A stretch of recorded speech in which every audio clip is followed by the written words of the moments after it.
नमस्कार, आप देख रहे हैं 4 पीएम और मैं हूं आपके साथ निधि तिवारी। आज सुप्रीम कोर्ट से एक बहुत बड़ी खबर निकलकर सामने आई है, जहां पर सुप्रीम कोर्ट ने शाह के बयान पर सुनवाई करते हुए बड़ा एक्शन लिया है और साथ ही साथ कड़ी फटकार भी लगाई है।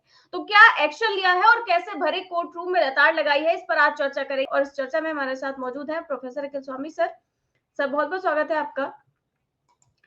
तो सर, जिस तरह से आप देख रहे हैं कि लगातार सेना को लेकर के बीजेपी के तमाम नेता टिप्पणियां कर रहे हैं, चाहे वो मंत्री हो, चाहे वो उप मुख्यमंत्री हो, चाहे वो कोई विधायक हो, और इसको लेकर के लगातार तमाम चर्चाएं चल रही हैं। और इस बीच सर, सुप्रीम कोर्ट में आज मंत्री विजय शाह के मामले में सुनवाई हुई, जिसमें उन पर आरोप है कि उन्होंने कर्नल सोफिया कुरैशी का अपमान किया। कर्नल सोफिया कुरैशी को उन्होंने आतंकवादियों की बहन बताया था।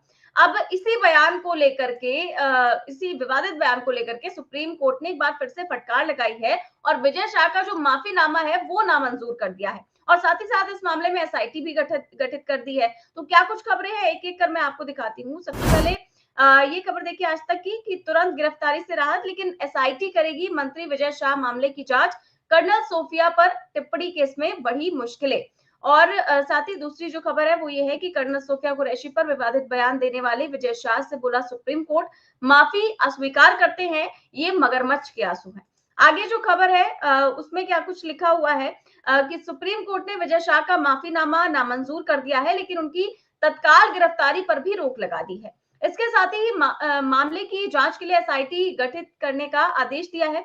इस एसआईटी में 3 आईपीएस अधिकारी होंगे, जिसमें एक महिला अधिकारी भी होंगी। अदालत ने मध्य प्रदेश के बाहर के 3 वरिष्ठ आईपीएस अधिकारियों की विशेष जांच समिति बनाने को कहा है।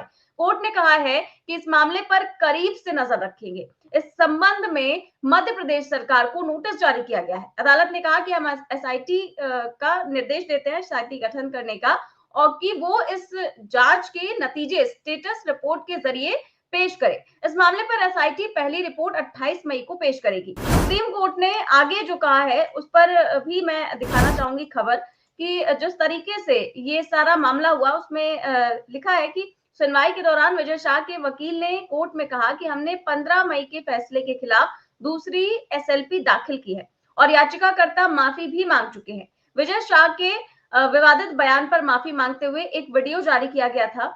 जस्टिस सूर्यकांत ने कहा कि हमने आपका वीडियो मंगवाया है, हम देखना चाहते हैं कि किस तरह की आपने माफी मांगी है। माफी का कोई मतलब होता है। कभी कभी सिर्फ कार्रवाई से बचने के लिए कोई मगरमच्छ के आंसू भी बहाता है। हम देखेंगे कि आपकी कौन सी माफी है। उन्होंने कहा कि हमें ऐसी माफी की जरूरत नहीं है, आपने बेकार बयान दिया है। आपको पद की गरिमा का ख्याल नहीं, आपको जिम्मेदारी दिखानी चाहिए थी। हम सेना का बहुत सम्मान करते हैं। जस्टिस सूर्यकांत ने कहा कि किस तरह की टिप्पणी आपने की है, पूरे तरह से बिना सोचे समझे आप उस माफी पर जोर दे रहे हैं। आपको ईमानदारी से प्रयास करने से किसने रोका है? ये न्यायालय की अवमानना नहीं है। आप यहाँ आए हैं इसीलिए माफी मांग रहे हैं, ये आपका कैसा रवैया है? जस्टिस सूर्यकांत ने विजय शाह से कहा कि आप एक पब्लिक फिगर है, राजनेता है, आपको बोलते समय अपने शब्दों का ख्याल रखना चाहिए। हमें यहाँ आपका वीडियो दिखाना चाहिए। मीडिया वाले वीडियो की गहराई में ही नहीं जा रहे हैं। आप वहां मंच पर खड़े हैं और जिस तरीके से उन्होंने साफ तौर से कहा है कि जो मीडिया वाले हैं वो भी जो है वो सही से दिखा नहीं रहे हैं, और साफ तौर से उन्होंने इस बयान पर जोर दिया है कि किस तरह की टिप्पणी आपने की है बिना सोचे समझे। और वो कह रहे हैं कि आप एक पब्लिक फिगर है और आप उन्होंने कहा कि आप वहां मंच पर खड़े थे जहां आपने इस घटिया भाषा का इस्तेमाल किया, बहुत गंदी भाषा, लेकिन कुछ ऐसा हुआ कि आप रुक गए। ये सेना के लिए महत्वपूर्ण मुद्दा है। हमें बहुत जिम्मेदार होने की जरूरत है। फिर विजय शाह ने बेंच से कहा कि मैं दिल से क्षमा मांगता हूं। तो जज ने माफी स्वीकार करने से इनकार करते हुए वकील से कहा कि आगे की दलील दीजिए। उन्होंने कहा कि मंत्री का आचरण आदर्श होना चाहिए। विजय शाह के वकील ने फिर माफी मांगी तो सुप्रीम कोर्ट ने कहा फिर आप बाहर जाकर बोलेंगे कि कोर्ट के कहने पर माफी मांगी है। आपके बयान को इतने दिन हो गए, पूरे देश में नाराजगी फैली, अगर आपकी भावना सच्ची होती तो अगर मगर लगाकर खेद नहीं जताते। तो यहाँ पर सर बहुत ही महत्वपूर्ण टिप्पणी और बहुत ही बड़ी टिप्पणी उन्होंने कही है कि कभी-कभी लोग कार्रवाई से बचने के लिए मगरमच्छ के आंसू बहाते हैं। हम देखेंगे कि आपने कौन सी माफी मांगी है। और साथ ही साथ उन्होंने मीडिया पर भी टिप्पणी की है। इस बयान पर क्या कहेंगे सर कि कम से कम अब तो जो बीजेपी के नेता हैं, जो बीजेपी के उप मुख्यमंत्री हैं, जो बीजेपी के विधायक हैं, वो कम से कम अब सेना पर टिप्पणी करने से पीछे हटेंगे। जय संविधान। देखिए निधि, पहली बात तो ये क्लैरिफाई कर दूं, ये कर्नल सोफिया कुरैशी का अपमान ही केवल नहीं है, ये देश की सेना का अपमान है और पूरे देश की सेना के इथॉस का अपमान है और मेरे देश का अपमान है। देखिए, सोफिया कुरैशी इस देश की बेटी हैं और इस देश की सेना सैनिक हैं, इस देश की एक योद्धा हैं। उनके पति भी सर्विसेज में हैं, इसी डिफेंस सर्विसेज में हैं। उनकी परदादी के बारे में मैंने बताया, उनके परिवार में अधिकांश लोग सेना के अंदर हैं। तो एक वीरांगना है और देश की सेना का अपमान किया है। जब आप एक इंस्टीट्यूशन का अपमान करते हैं, she was representing A institution, she was representing government of India at that time. जब वो प्रेस कॉन्फ्रेंस कर रही थी सोफिया कुरैशी, निधि, वो सोफिया कुरैशी नहीं थी। आज मैं अखिल स्वामी, अगर आपकी डिबेट में बैठा हूं, मैं अखिल स्वामी नहीं हूं, मैं 4 PM का रिप्रेजेंटेटिव हूं। तो एक भी शब्द जो मैं ऐसा बोलूं जिससे 4 PM की प्रतिष्ठा गिरती है, तो मानी बात है कि 4 PM को उसमें आपत्ति करनी चाहिए। तो अगर विजय शाह अपमान कर रहे हैं तो सोफिया कुरैशी का अपमान नहीं कर रहे, कि इंस्टीट्यूशन का अपमान कर रहे हैं, उस इंस्टीट्यूशन का अपमान कर रहे हैं जिसे विश्व में और देश में सर्वोत्तम माना जाता है। और हम उनको, क्योंकि हमारी रक्षा करते हैं तो हम उन्हें भगवान मानते हैं।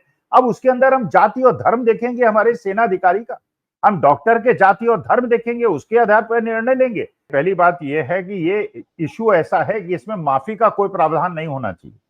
देखिए, एक चीज होती है कि गलती से आपके मुंह में निकल जाए। अब जैसे देवड़ा साहब हैं, जो डिप्टी चीफ मिनिस्टर है मध्य प्रदेश के, उन्होंने जो स्टेटमेंट दिया है, मंशा है, वो दिखाना चाहते हैं कि मोदी जी सर्वशक्तिमान है, मोदी जी सेना से भी बड़े हैं, हमारी डिफेंस फोर्सेस के भी ऊपर हैं, इसलिए डिफेंस फोर्सेस उनके सामने नतमस्तक होती है। मतलब किस प्रकार की मूर्खता की बात। हम मोदी जी की बुराई कर सकते हैं, हम राहुल गांधी की बुराई कर सकते हैं, हम सेना की बुराई नहीं कर सकते।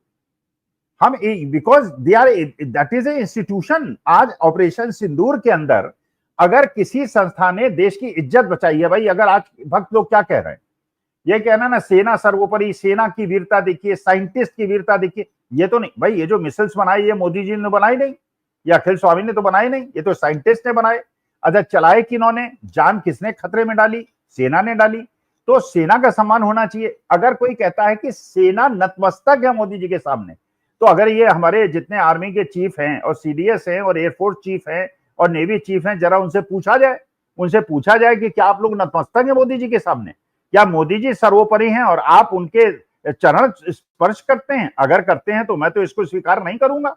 भाई, मेरे हिसाब से तो सेना के अधिकारी जो हैं, ठीक है, वो नेशनल हेड हैं, उनका सम्मान करना, उनका प्रोटोकॉल के अनुसार वो करना अलग है, लेकिन दे आर प्रोफेशनल्स और professionals have to be like professionals. तो ये जो बात हो रही है, ये बिल्कुल, ये माफी योग्य नहीं है, इनको दंड मिलना चाहिए। और ऐसे 2-4 देवड़ा साहब को दंड मिल जाए, विजय शाह को दंड मिल जाए, ऐसे 2-4 लोगों को दंड मिल जाए, आगे लोगों की हिम्मत नहीं पड़ेगी इस प्रकार की टिप्पणी। निशिकांत दुबे को दंड मिल जाए, और निशिकांत दुबे को दंड मिलने के बजाय हो क्या रहा है, वो सर्वोच्च न्यायालय के खिलाफ टिप्पणी कर रहे हैं, उनको डेलीगेशन में भेजा जा रहा है। और कहां भेजा जा रहा है? मुसलमान देशों में भेजा जा रहा है। इतनी मूर्खता। और शशि थरूर साहब स्वीकार कर रहे हैं निशिकांत दुबे के साथ जाना। भाई, यहां तक तो मुझे बात समझ में आती थी, शशि थरूर को इंटरनेशनल रिलेशंस के बारे में पता है, उनका यूज किया जाए, लेकिन शशि थरूर को इसी बात से इनकार कर देना चाहिए। शशि थरूर को, मैं निशिकांत दुबे के साथ नहीं जाऊंगा, इनको टीम से निकालिए या मैं रिजाइन करता हूं। I will not accompany Nishikant Dubey, क्योंकि निशिकांत दुबे जिस डेलीगेशन में बैठेंगे और सामने मुसलमान प्रतिनिधि बैठेंगे, वो कहेंगे तो वही व्यक्ति है जो मुसलमानों को गाली देता है, इसके इस डेलीगेशन में तो हम इसे स्वीकार करते हैं। अच्छा, उधर आपने अशोका यूनिवर्सिटी के एक मुसलमान प्रोफेसर को गिरफ्तार कर लिया, वहां पे तो माफी मांगने का आपने मौका नहीं दिया। भाई, गलती अगर उसने की, मैंने तो उस ट्वीट को देखा, उसमें तो कोई गलती नहीं है।